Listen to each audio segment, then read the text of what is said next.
我做藝術一直以嚟都係想做一啲自己認為人哋未做過嘅嘢，或者對自己嚟講有啲挑戰性嘅嘢。可能我當時諗唔係一個城市概念，係廣州嘅一個概念。因為我喺廣州咁多年，即係從細到大睇住呢個城市不斷咁樣喺度改變變動。咁佢呢種變動其實係同中國嘅發展係密切相關㗎嘛。咁嗰種能量，你自然而然你就會能夠即係利用到呢種能量。偶然有一次就係春節嘅時候，一班中學同學去探中學老師嘅時候，應該係大新路嗰邊吧。咁嗰邊有啲騎樓，咁當然嗰啲騎樓其實好破落㗎啦，已經都。咁啊，因為過年咧又冇乜人，即係嗰啲外地人都已經走晒。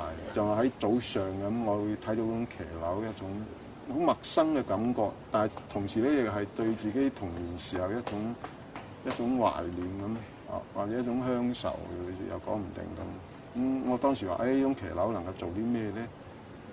後嚟喺古巴參加呢個哈瓦那雙年展嘅時候，咁我睇見佢哋喺度柴膠抄，咁我係咪？我覺得或者可以通過呢個嚟放入去咁。我並唔係話真正生活喺一個西方華語嚟。雖然可能我喺西方嘅時間比較長，但係我嘅思維方式其實唔係喺一個社會嘅內邊。我雖然係生活喺西方，其實我生活喺西方社會嘅外邊，就會出現有一種錯位，即係喺全球化下裏邊，藝術家都會面臨呢種挑戰。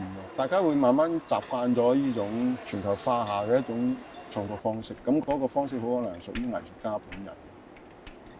咁可能價值嘅體驗係通過藝術家一系列嘅作品進行體驗咯，而唔係通過一件作品去體驗。總係想做一啲我唔知自己能唔能夠做得到嘅一啲事情。不管係對於我嘅身體又好，對於我嘅能力又好，即係會想方設法去實現佢。咁喺個過程之中，咁會慢慢揾到佢個方式，即係屬於我嘅方式去實現。咁好，即係好可能呢種方式，人哋睇係屬於係好笨拙嘅方式，好可能呢個就係我一種藝術嘅方式。